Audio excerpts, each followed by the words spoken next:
Well,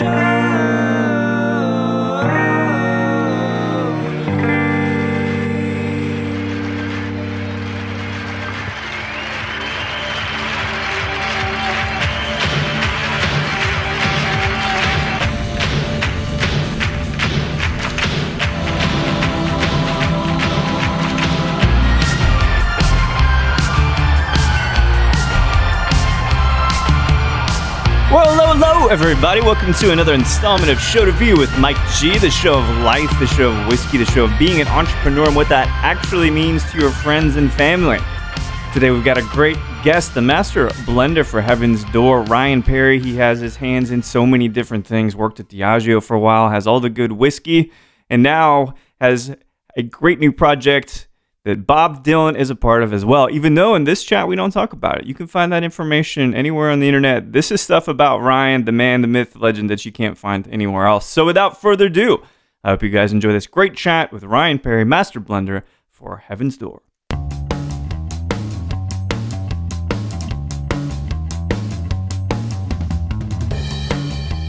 Relationships are really how everything genuine and real gets done these days. So I wouldn't change that for the world. It's probably one of the few good decisions I made at such a young age, looking back when I was 18. So yeah, Michigan State, when I attended there, was 50,000 kids, which can seem overwhelming for some, but I was eager to jump into that and kind of expose myself because I knew there was a world out there that I had never experienced before. And luckily, I think it probably paid off in a lot of different ways. And I have a ton of friends and genuine connections I can show for it. So I think, like I said, I think it was a great decision and kind of a risk, I guess, that's paid off a little bit. Yeah. Relationships, they're the key to this industry. And, yeah. The bits with Angels Envy, which we'll talk about, meeting Bob Dylan, all these things. So, but at its core, do you consider yourself a people person? Do you like being out there on stage, so to speak, and meeting, kissing babies, shaking hands, I guess? I think I do. I think I'm I still haven't determined if I'm an introvert or an extrovert. I've taken personality tests enough, and I think I'm 50-50, so it probably depends on the day. Mm-hmm. I do get that energy from being around people where I could, stay up till 3 a.m. even if I wasn't drinking spirits, being around people. And if I'm at home, I can go to bed at 7 p.m., So I appreciate both sides of it. But the camaraderie for me, I think is, something I just thrive off of. And I just get so much more from being with people. And like this Zoom era that's taken us by fire is totally cool as an alternative, but I'm one of those people that just can't wait to get out and get on an airplane and go sit in a boardroom with someone and actually have a meaningful conversation. So I would say I definitely default to more of a people person than less, but I definitely am not overtly extroverted, I guess, to say the least. It's like a blend. Yeah. So talking about the socialization piece, which is for some of us, one of the reasons we get into this industry, right? To be around people, to share. Really, it's about sharing, right? And having to adapt so sharply for over a year now under lockdown, what kinds of things are you doing to stay connected? I know you've got Zoom, but are you reaching out to people on the phone more? Are you texting more folks? I mean, I talk on the phone 6 to 8 hours a day. Oh, wow. No exaggeration. I mean, that I say that between Zoom and phone, I'm on 6 to 8 hours a day. Mm-hmm. The written communication is fine, but I'm the guy that's only touch an email once. If I can't knock it out in one time, I'm not going to pick it back up and get into this 8-chain email thing because it just becomes so redundant and nothing, gets done. And I can feel it just making circles around my computer, and it demotivates me. So I'm very much and I just think so much is lost in translation, even with text. And I have guys that I text with for a decade, and we're still talking about two different things, saying with our words. And the funniest texts are the ones you laugh at that you type yourself, and some other person's like, dude, that was so lame. Like, okay, but so I think it's key to like have that at least phone conversation. Yeah. So I'm very much not a like live behind the machine type person at all. And I just think, when running an organization, it's been a key kind of aspect as a way to work with people, because email is just a smokescreen that doesn't do anyone benefit, in my opinion. So I'm very much that verbal communicator, as long as I'm not sitting on an airplane without a cell phone connection. Yeah. So going back to what it really is, the simplicity of communication, right? Because actually, smoke screen is a great word for it, because email is actually more complicated than calling you and talking for 20 seconds, right? So it's just kind of back and forth. Do the outdoors, just running, doing things outside and in nature, does that help you also? Or are you more kind of more? No, I wish I had 500 acres of land around me at all time. I don't know if you've heard of the term forest bathing before. No, what is that? Like going and immersing yourself totally into the woods and the benefits that go along with it. And that I subscribe to it. And unfortunately, I just don't get to do it enough. So when I'm stuck, and isolated, and I live in a big city, I live in the city of Chicago, like in the city. So I rely upon those weekends away to give me the relief I need. And I haven't been getting them as much as I'd like to. And I can feel that effect on me, in every part of my life. So, the outdoors, I grew up going to Northern Michigan, which is, God's country in its truest form. Yeah. And, going on a lake, doing all that. And I think that just is essential to like just cleansing your system more mentally, obviously, than anything. So I'm that person that needs a lot of that in my life, and just really think I don't even get enough in normal circumstances, let alone, through the pandemic. Yeah. It's a vital thing, kind of simplifying and taking these technologies away from us, in a sense. That was something, Texas had shit weather last week and I was out without power. Still have my phone. I was guilty to some extent, but it didn't have heat. And all I could think about was just existing. Yeah. It's a kind of an interesting feeling. But I want to talk a little bit. So I grew up in Canton, actually, a little bit. So it was when I was a tad bit younger, but I knew what that life was kind of like. So for you, if I remember correctly, were your folks working for General Motors? Yeah. So you're in Canton, Michigan, not Ohio, right? Correct. Yeah. Yeah. Cool. So I was back and forth between Flint and Detroit, which was, the General Motors kind of capitals of the US or the world, I guess, at that point. I was kind of lived right in the middle in a pretty rural area to, kind of split the difference between the two. Yeah. Were you a writer? Were you into science? What kinds of things really interested you being in rural Michigan? I was an outdoor all the time. I'm actually talking to some of our sales guys today, and they're like, my 15-year-old isn't into, like, when I was 15, I was like, dude, I can't wait till I can like find a cornfield and go sit out there around a campfire and like, deny someone a beer, or at least like, it's like that whole life. That's what I was looking forward to. Not these kids, like that doesn't, it's like, who can I, play on Fortnite now? But so that for me was just like, I was outside doing things all the time, and just didn't know any other way, because the alternative was be with your parents in your house. Yeah. And like maybe have 4 or 5 channels on your TV that were like, daytime TV or something you've already seen. Like it was repeats of nonsense. So that was how I spent a lot of my time. So I played a lot of sports, and through high school. And then, it was like that I can't compete at any collegiate level by any means. So it's like, hang it up, use it for recreation. Mm-hmm. And, so that's when I exposed myself in different ways in college. But I was a big sports guy, and going with the outdoor theme. Golf was my favorite sport. Living in the city, that doesn't happen really at all. And with life hitting me in the face. I actually delivered, we had our second kid a week ago. So I have a newborn next to me in bed now, which prevents a lot of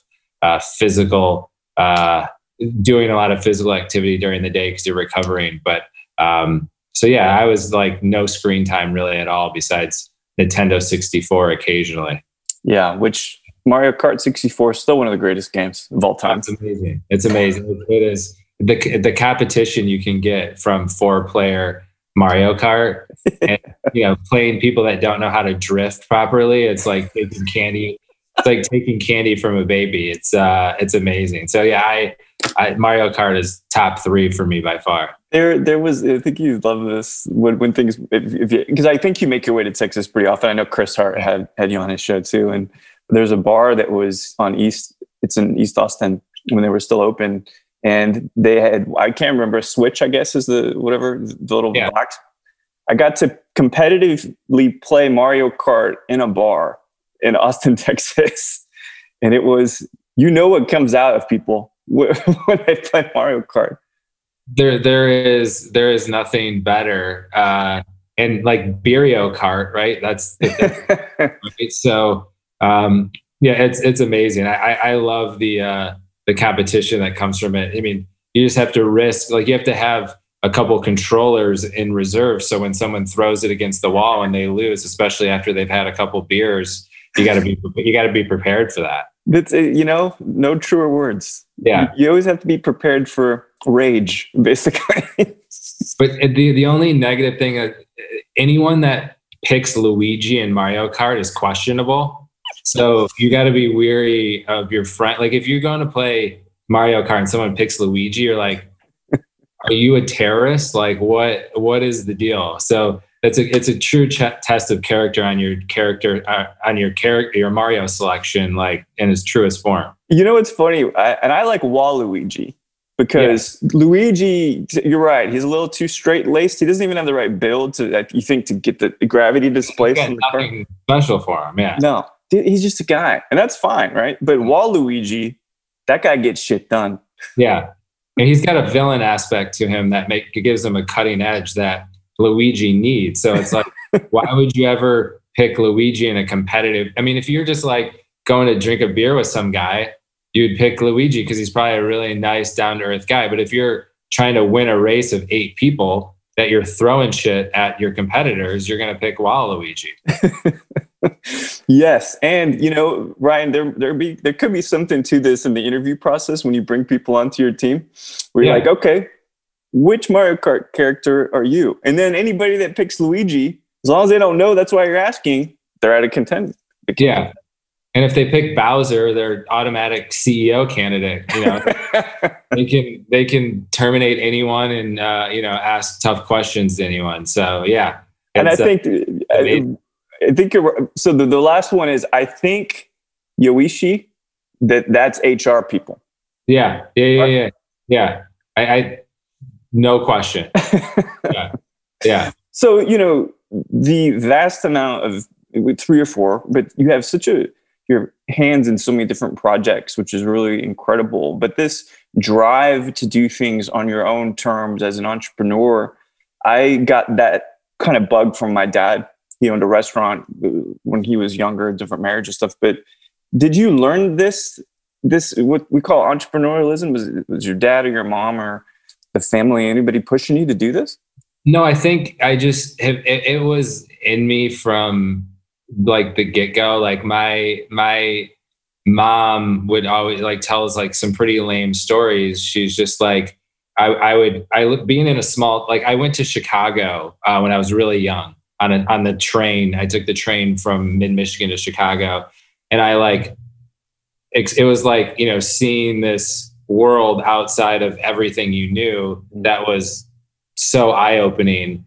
And I went there, and my mom was like, I was like asking everyone on the L train in Chicago what they did for a living, because I wanted to know what I needed to do to live in this big city, because I kind of wanted to escape this small town, because I don't know, I just kind of felt cooped up there. So like my travels, I guess, and seeing life outside of my very, very isolated life in mid-Michigan, I think drove me to like want to just work so hard to be able to do whatever I wanted to do, you know, outside of my bubble, I guess. Yeah. So I think it was much less like one person that influenced me and more so like what I thought I could do with hard work and effort and how that would allow me to kind of afford a life that was different. Because when you're small and when you're like young and a teenager, whenever, like all you want to do is get out of your hometown.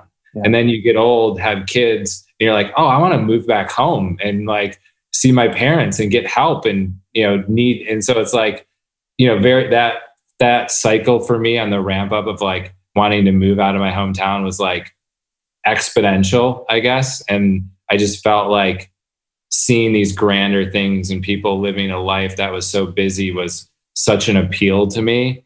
That like just brought out this work ethic and drive that was like just kept getting bigger and bigger and bigger as I got older. That's incredible. I mean, I had it in a different way and caught it in a different place, but it drives us. And so, you know, now in this place today, regardless of COVID or whatnot, and these contacts, these relationships, these companies, the money that you've amassed, do you feel satisfied?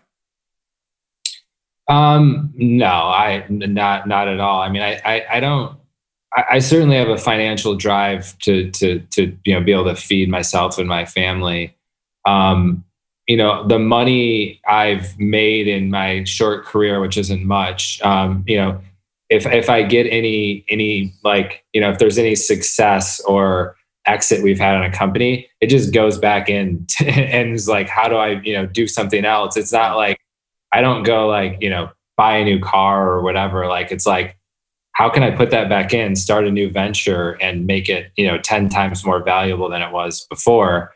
And so I'm never like looking like, when's that big exit so I can get, you know, $1 million in my bank account? It's like, it's all about the process for me.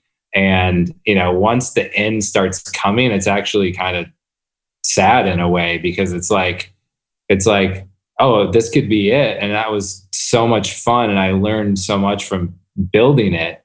And it being over is kind of like, you know, it's a little bit emotional in a negative way, because you don't want it to end, because it's been such a big part of your life. I mean, when you're kind of an entrepreneur, in my take, it's a total life thing. It's not just like I have work and then I have my personal life. Like, it's like I'm borrowing from my personal life always to give into my work and vice versa. So it's very much a lifestyle, which sounds a little bit cliche, but living it, there's no other way to slice it, you know? So it's very refreshing to hear you talk about it like that, because in a sense, and get personal here for a moment, that it is around you and in you and within you all the time, like a disease, right? And you leave work, you still have the disease. You're sitting there with your partner, you still have the disease. And for me, do you ever have a problem being present to those people close to you? Because of course you have so many things that you're invested in. I wish you could ask my wife that, because she would need a 3-hour extension onto your time, because she can't get over. She's like, did you just hear anything I said? And I'm, you know, she's talking to me. I'm just always like not living presently. Every year, my number one goal is live more presently, turn off your phone, get off your email. But even when my phone's off, I'm wondering what's on my phone that I'm not looking at, you know, or it's like, what am I missing? So it is, you know, a disease that doesn't seem to have a cure in any form. And, you know, like an exit of a company is kind of just a stage. It's not an end by any means. You know, it's a small it's a small like transition point to whatever you're, you know, going to do next. And, you know, it's like, there is no amount of money for me right now that I would retire on, because I'm not going to retire, right? There's no amount, because like, what am I going to do? Like, I could go play golf for a couple of days, and then by Thursday, I'd be like dying, you know, like give me anything to do. I'll work for free at this point. You know what I mean? So dude, it's weird. My dad retired a couple of years ago. And the thing is, I suspect we're both creative. You know, I play music, but I also make spirits, and I'm now starting to work with corn and got a bunch of things going on. And I think about the concept of retiring, and I'm thinking to myself, how the fuck am I just going to sit around and like hang out? Like I can't. It's just it appalls me. But my dad retired, but he always was a part of a company. He wasn't necessarily a creator, so his retirement life has amounted to playing golf 3 to 4 times a week, you know, but at the end of the day, he's still seeking some kind of meaning. Yeah. Right. And when you talk about the end of a company getting acquired or selling it or starting something new, that at least gives us this living, breathing thing that will always introduce new obstacles. Right. It's like a child, you know. And I think that's interesting, but there's no way you're going to settle down and retire when you can't, is there? No, but you know, it's funny. It's like when those companies are deemed like successful or you have a financial exit, the whole time I'm just thinking about what I could have done differently and what I did wrong, not like what I did right. Like I know, you know, the things that happened to benefit the exit or the transition, but my mind always goes to like what I could have done differently to make it more valuable or exit sooner. And so I'm always like, that doesn't like, it's not like sunshine and rainbows for me. Like that's like, great, did what I was supposed to do. I achieved the plan, but like, could I have done it better? Or was there something I made, you know, a mistake here 2 years ago? Like, and that's just where my brain goes, which is kind of like part of the same mentality, but a little bit more like, you know, it's just a little bit more primal instinct, I guess, than like just celebrating, you know, the success.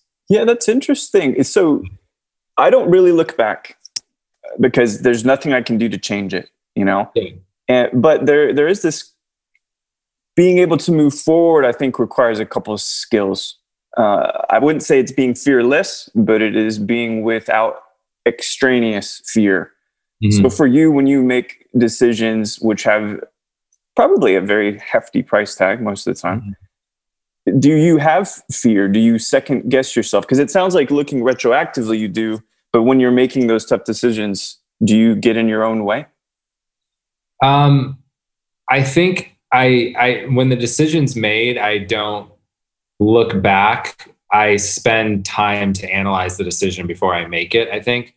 I do have some, like, I'm not I guess I practice mindfulness pretty aggressively, mainly through meditation. And so I think I have a lot of pre-thinking before I do anything, which gives me the confidence that once I make a decision, I'm making the best decision I can at that time, which, you know, leaves a lot of, it prevents me from having baggage about whether or not I made the right decision.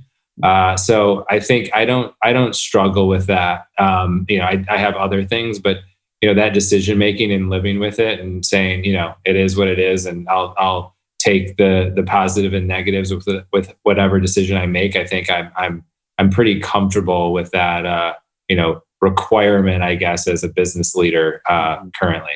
Does that muscle, like, because I think our minds are a muscle. The more you use it, the more that you unlock certain kinds of abilities to analyze things, that it gets stronger. And so as you keep growing as a professional, as a leader, does that muscle get better? Your decision-making muscle? Yeah, I think so. I think it gets faster. And part of that, I think, is the confidence in using it. I think you realize that the worst thing you can do is make no decision at all. And then you're in this flux period and things are going worse than if you made the wrong decision. Because at least you've made a decision. It is what it is. And there's fallout, you know, or not. And then you have to fix it or not. Yeah. But the worst thing you can do is think about it for too long or deliberate or be indecisive. And then the opportunity's gone. People have suffered through it. And there's just a lot more negative things that, you know, result in not making a decision than making the wrong one. I completely agree. And this, I'm going to tie this into the mentorship you're doing with at DePaul, but I feel like people talk about their ideas a lot, but that inaction, which was a day, turns into weeks, turns into months, and then you get older, and then months turn into years, and it just goes at the same rate, you know? So do you see much, I'm sure you see probably is there a lot of fear in the people that you mentor? Or are they? Well, yes and no. I think there's fear of the unknown and lack of experience because they're young. But dude, young people are also fearless, like they don't have anything to lose. They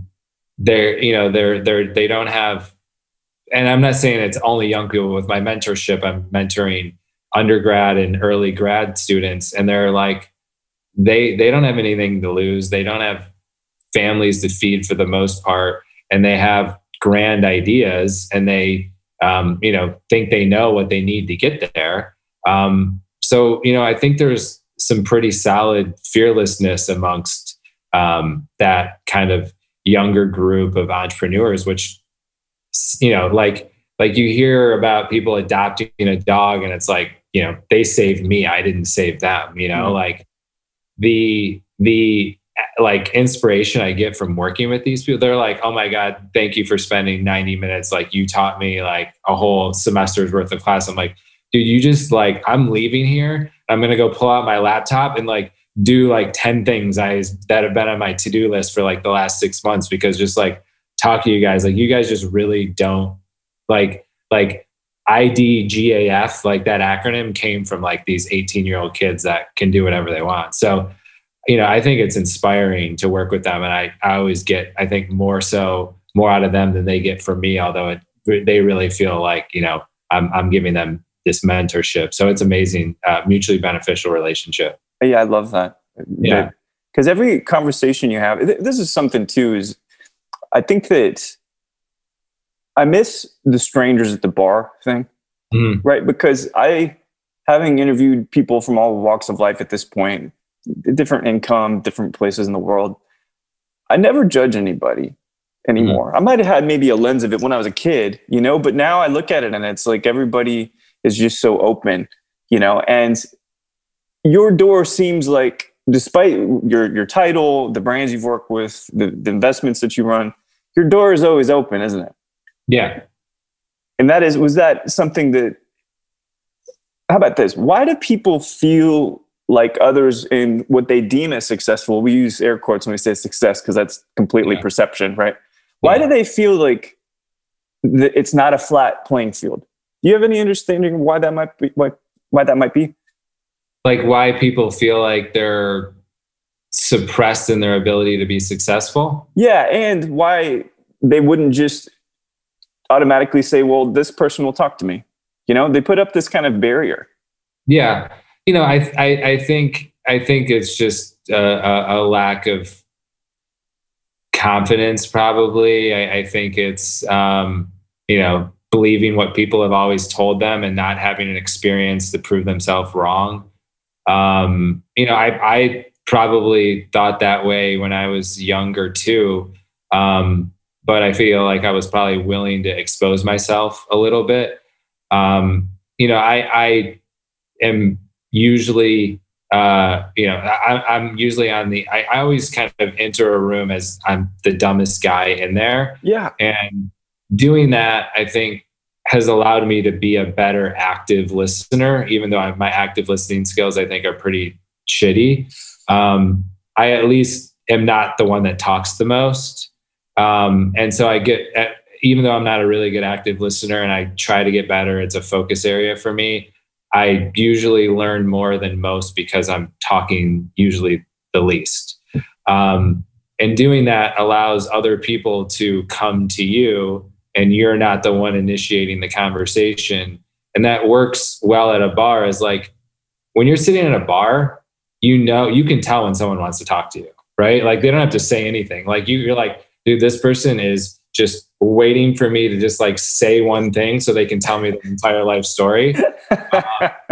So I use it as an analogy because it's like when you let people come to you, it takes off this like stigma and pressure that you need to initiate the conversation, you need to sound smart, and you need to like prove a reason why you should be at the table talking to this person. I think that's like a business scenario, but it goes out to so much more than that, including, you know, the scenario you painted with being at a bar. So I think that's kind of the approach I've always taken, which look, has worked for me. I'm not saying that's the end all be all, but that's allowed me to kind of cast a wider net with strangers, for example, in a scenario I wouldn't normally probably talk to someone. It's incredible, man. And just talking about it feels good to talk about these things, because you don't always think about the process of just simply talking to somebody, but it is very much like that. And one of the things that I admire in people, and I was just having coincidentally a conversation about meditation last night when I was out with my mate, but this you cited as Jerry Seinfeld and a David Lynch. Is it the David Lynch? I think it is. Jerry Seinfeld, incredible. You a David Lynch fan? Yeah, of course. Yeah, he incredible. Just the dude, he's crazy. I guess meditation is other than the mindfulness, like the creativity, I think for me is the biggest area it's opened up. So like David Lynch, for example, I just look at those creative people. I'm like, oh my God, you're like so brilliant. Like you blow my mind. Like, how could you think about this? Yeah. How could you come up with this? How did this like manifest out of someone's mind? Mind blowing, quite literally. So I think like that part of it just drew me in initially. I was like, if I could get 1/1,000,000th of that like creativity into my life, where I feel like I'm totally, haven't even started the race yet in my creativeness, that's what kind of sucked me in initially, amongst some other things. So it was an inspiration to spark your creativity. Yeah. It's interesting. I default to like a very black and white person, I think, in terms of like practicality and the way I approach things. So the creative side of me is something I've wanted to focus on. And I think the meditation, has helped with that immensely. And I don't really know what my level ground is on creativeness anymore, but I know it's exponentially more than it was, 7-8 years ago. Are your outlets for the creativity just the whiskeys and the businesses, or is it writing? Is it art? Is it music? Yeah, I don't have the whiskey is like my biggest creative outlet. Whiskey and I mean, I guess business. Like I approach business much more creatively as a general way than I did before. I think whiskey is more specifically an immediate, tangible creative outlet, and that goes to packaging, blending, mash bills, like in multiple different ways. It's not just like what's the most unique way to blend this product, but I think that's really my biggest creative outlet, because I don't know how to play any instruments. I couldn't even open a guitar box, let alone press the strings that are in it. So and I've always when I dream as a kid, I wanted to be like some type of musician. I've made no advancement in that. So watching a Disney movie is the most creative thing I think I can ever do. Just as someone who toured for a little bit and has been producing records for a long time, it's not what I cut my teeth on, really. Maybe creatively, but financially, it certainly was not fruitful, But I want to talk about blending, because this is where creativity really comes to play, to your point just a moment ago. And I was talking to Lisa Wicker from Widow Jane a couple weeks ago, and it turns out she has a background in textile making.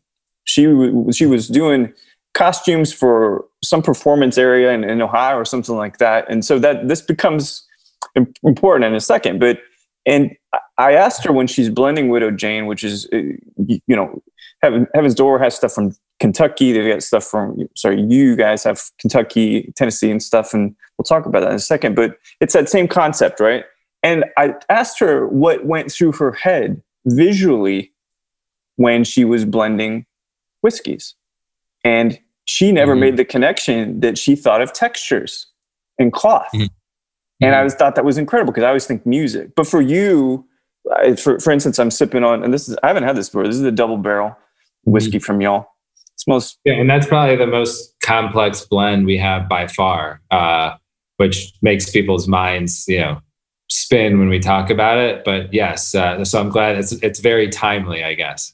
Tell me, not the physical process, but the mental process for you in crafting something like this. So I really like when I'm blending, I use my like the nose is like huge for me. I know that people understand now that like their sense of smell has the longest standing memory, right? Like you go into a place you haven't been to in 10 years, you smell it and it's like your mind just everything goes back. And that is by far my strongest sense. And I rely so much upon that with creating visuals in my head to like tangible things. That is like what I rely upon. So I don't think I have visuals that are created in my head through the nosing of different spirit types and using it towards my ideation. So that's what I just rely upon. And then like the last thing I do is, take a sip of it and confirm or deny if it's what I thought it would be. But I think I rely much more on the nose, probably more so than a lot of other blenders do, in the creative process and the development phase. That's incredible, because I interviewed Richard Patterson some time ago, and he's known as the nose, in the Scotch community. And I just never thought about that process. So for you, smells, okay, in your mind. So I'm smelling the double barrel right now. And so you get a nice pinch of brightness at the very beginning, and then the corn kind of settles in, and I think that it's a little creamier in terms of the scent. But anyway, do colors pop into your head when you smell these things? Do shapes?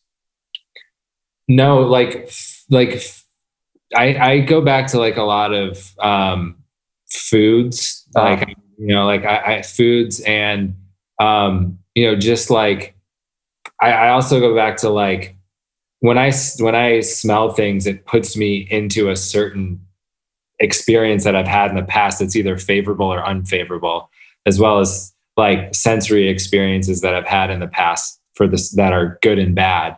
And I, really am like, was I in a good place when I was having a similar type of smell, when I was tasting things of similar type, like smokiness, corn, sweeter things, like even when you get like molasses, maple syrup, even like some like frosting, on things. And so I take myself back to a place that's either kind of good or bad, and the mindset that put me in. So I kind of visualize that when I'm doing it and manifest it in like a experiential form. Yeah.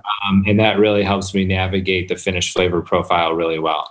So we could say, in a sense, that these whiskeys are your bottles of nostalgia. Yeah.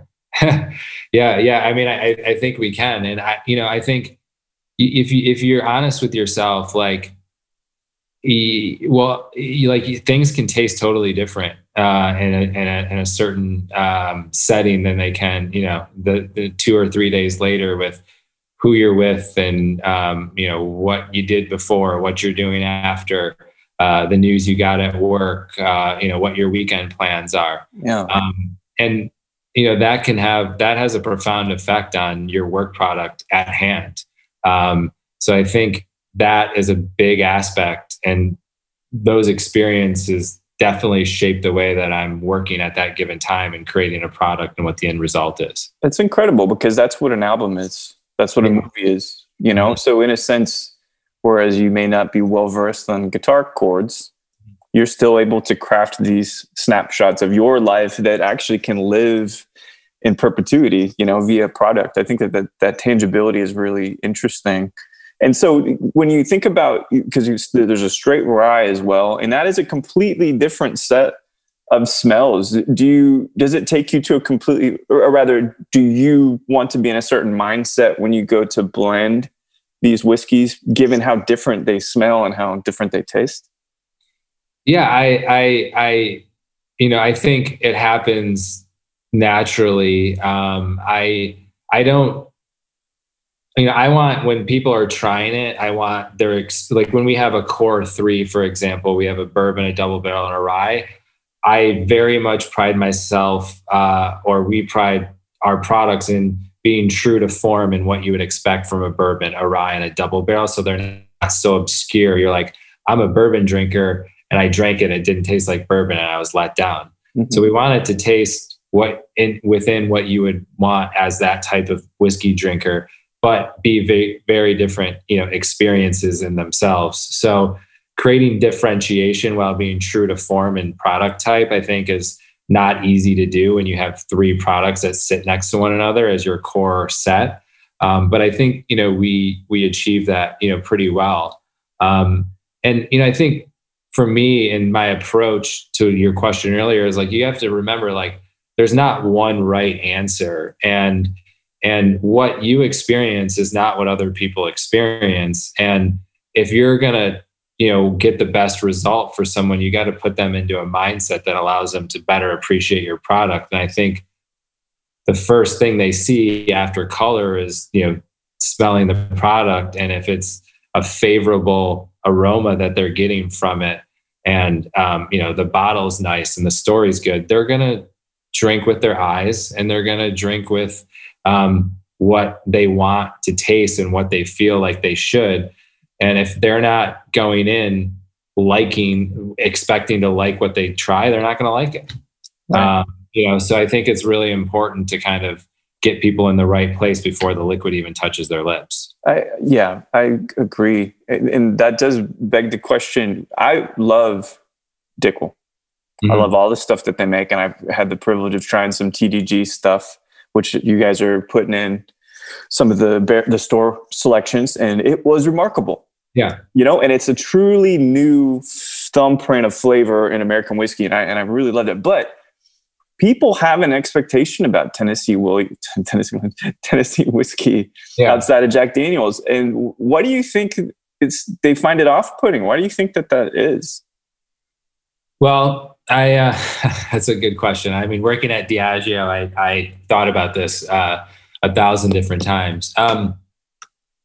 I think there hasn't been a brand people can rally behind from Tennessee other than Jack. And, everyone has their own Jack experience, and it's usually overconsumption and not quality. And, you got to dig yourself out of that hole when everyone's coming in with a frame of mind of, I know Jack Daniel's. And they've usually probably taken a shot of it plus 2 or 3 or 4 or 5 and had a headache in the morning. And you're going to them saying, I have a $50+ product, you should buy it. And they're like, yeah, the last time I drank this stuff, I threw up. And it's like, okay, well, that's your, dichotomy you're trying to dig yourself out of. So my opinion has been, there just hasn't been that favored history behind the product type that you would, you have with like Kentucky or some of the other, sexiness around the terroir from France or whatever it is. So, it's an uphill battle. And I think there's now some really, really strong brands coming out of Tennessee that, in 10 years, it won't be this like, little brother to Kentucky, but for all the reasons that you look back in history with what's represented Tennessee, I think it's inevitable.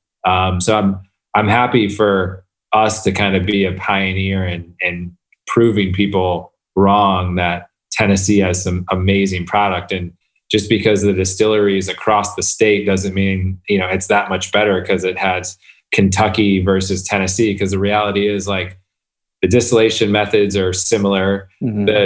The Vendome stills they're using are the same. And the farmers are in the exact same region using the, same yellow number 2 corn that, the other farmer is down the road. So there's not this major difference in practice that they have that would result in one being exponentially better than the other.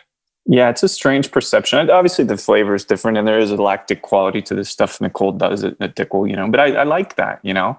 And so, being a blender, and I can't imagine the kinds of stuff you've had your hands on with those years at Diageo, working with whiskey, but Scotch too, and you worked with a lot of those principal brands. But now you're doing these blends, and as you know, the brand has to be consistent in terms of its aesthetic, and the brand has to be consistent in terms of flavor.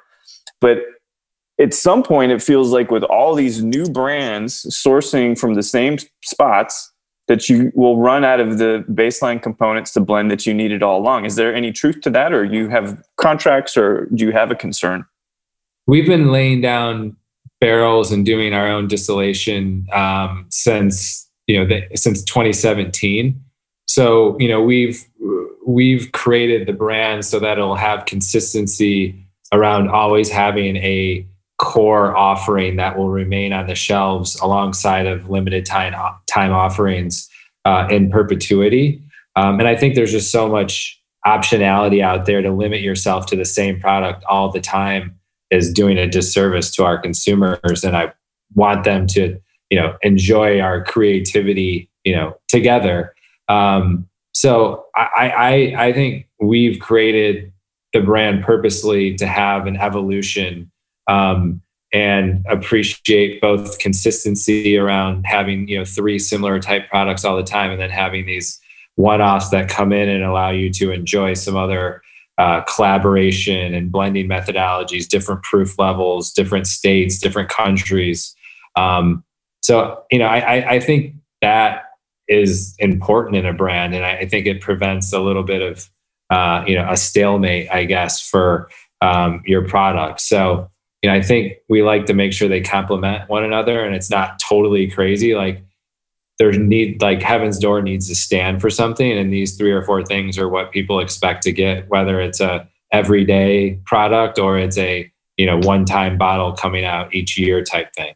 Yeah, one of the things that there's lots about you in terms of the work you've done with SIP, and obviously with Heaven's Door. But I didn't realize you were also affiliated with the Stolen Spirits, because why I mentioned this is, and I believe it was a 375. There was a Stolen, I believe they called it you all called it an aged rum, but it sure tasted like it was from Hampton Estates, and you don't have to confirm nor deny that. But that was one of the best rums I've ever had. And why I mentioned it is that you were trying to craft the best whiskeys. You're selecting things from around the globe. And inevitably, are you going to get into agave too? I that's our plan, as well as some other whiskey types as well. So yeah, with SIP, we learned a lot from other brands that we had under management, and we are entrepreneurs. And we definitely are spirit geeks, and that doesn't tie us only to whiskey, but that's been a big avenue for us. So we're looking at agave, we're looking at, overseas and different whiskey categories, looking at some, brandy type products. So I think that for us is something we need to do for our own selves. And we're launching a brand over in Asia next year, which will be a fun endeavor as well. Whiskey forward, but some other product types. So yeah, I don't think we're limiting ourselves to whiskey, although that's kind of been our splash into things that people know better than others. Yeah. Well, I figured this endless disease, and I want to keep calling it a disease, but that as we grow and learn, we become interested in other things because they're so agave. We'll talk about this more once we wrap, but that's it. That's such a vast place of flavor. Yeah. Yeah. When you can have unaged, when you look at just when you look at different agave types that are unaged and they taste so different, it's amazing what you can do once you age them, blend them, barrel finish them. But when you have bourbon, you can do different mash bills and get very different new make type products, but it's a lot harsher, on the palate than what a mezcal would be. So when you look at different, agave types that you can have right from the onset of after distillation being so good, it just like allows your opportunity going forward to be massive. And I just think the community around mezcal and agave is incredible. Like everyone that lives in these villages revolves around the agave, and and harvesting it, growing it, distilling it. Like their livelihood is made off of that. Mm-hmm. And I think that like community aspect of it is insane, and makes it that much better of a finished product. Yeah, I completely agree. And again, more to talk about off the mic about that. So I got a couple questions left for you. Sure. And I think I know the answer to this one, but I never assume. Mm-hmm. Is money ever a factor for you? Not having it, but is that ever what drives you? I think I have a fear of being poor, which is irrational. Mm. And it's not like something I think about every day, but I've never not thought it couldn't be out of the question, and so I think it's just like this weird thing from my upbringing is like, at the end of the day, I grew up outside of Flint, and I saw what like one bad decision could lead me to, and it could have easily been me. And I could be a totally different person today. Mm-hmm. So I think I'm never comfortable financially, and it's not comfortable like I always want to make more money. It's always like I'm thinking worst case scenario, and so I'm pretty conservative when it comes to like things within my personal life outside of work. And it's ironic because I'm doing a lot of venture capital stuff, but outside of work, like when $1 enters my pocket, I try to figure out how I can keep it around for as long as I can. So it's a weird kind of quirk that I have, and have been able to at least know it's there and figure out how it helps navigate me. It's good. Self-awareness is key. Yeah. Right. So last question I've got for you, and you actually can't say Bob Dylan. Yeah. So you're anywhere in the world sipping this Heaven's Door double barrel, which 50% ABV. This is a great choice on this whiskey too. It really brings a lot of clarity to it. I'm really enjoying it. But you can sit and have a conversation with anyone, living or deceased. Who might you like to have a bourbon with? A whiskey? Yeah, it's probably an unfavorable. Well, it depends who you are, but Michael Jackson. Oh, nice. You got a favorite record of? Yeah, he got me in. Which CD, I guess, which is when I had corded headphones. And my dad stacked up. I don't know. I mean, I guess the album that Bad was on. I mean, I just liked God. And Free Willy came out when White or Black. I mean, there's so many. But like I grew up as a naive kid, like I thought his music was amazing. And like his music videos, when things, even before like MTV Raps was like a thing, were amazing, like orchestrations of creativity. So I just thought he got me into music. I loved all of his stuff. And then as I got older and he got older and things went awry, I was like, man, there was a lot more going on, but thank God I was like naive to all that, because I was just looking at it only from the music aspect. So I think a conversation with him excites me because it's like, there's the music side, but like, how did you come up with all this? What was your inspiration? And then like the adult now dad of 2 kids is like, what else was going on in your mind that like, led you to all these weird things and nuances that you had in your life? So I think I would just be fascinated to have like a music conversation and then like an adult conversation with the guy. It's a great answer. And I'm glad we can do unpopular things. Yeah. That's okay. But one bit of trivia, the day I was born, Rock With Me was #1. No, was it? Yeah. My favorite Michael Jackson song by all means. And my favorite video of his, which is the most simplistic. But anyway, Ryan, it's been incredible talking about the process, the way that you think about the world, the passion, and how you interact and interface with stuff. I really appreciate you taking the time out to chat with me. Yeah, well, thanks for being such a good host, man. It's great to talk to you. I really appreciated, this different kind of take and making it more personal, because it's a much better way to get to know someone. And I think it's no wonder you have such a committed and active listening base. So hats off to what you've put together with the podcast. Thanks, man. I really appreciate it. This gives me a little more mental health in these trying times as well. Yeah, exactly. A little bit of an outlet instead That's of right. talking your wall. So thanks a lot. I appreciate it. All right. Cheers, Ryan. Cheers. Well, there you have it. Ryan Perry, master blender for Heaven's Door whiskey. Some great whiskey. Just tried the double barreled today. Really enjoyed that. It's interesting, so many projects, the vast amount of projects that Ryan has his fingers in. There's the Angels Envy story, which we didn't talk about, but that acquisition that he had a hand in, all this old whiskey that he brokers. This is incredible stuff you can find about him, but I never really got a sense from those other interviews of what kind of person he is. Deeply pensive, deeply intelligent, but very kind. You can just tell by listening to him talk about his family, his friends, and the importance of relationships. It's all about those relationships. So thanks everybody for listening to Show to V with Mike G. No matter how your weekend's looking, it's probably going to be a hell of a lot better than last week in Texas. Or if you're staring at a Kentucky Straight Bourbon Whiskey Wood piece, and I know I've mentioned that before, but it's copyright 2018 Campari America, please keep dancing.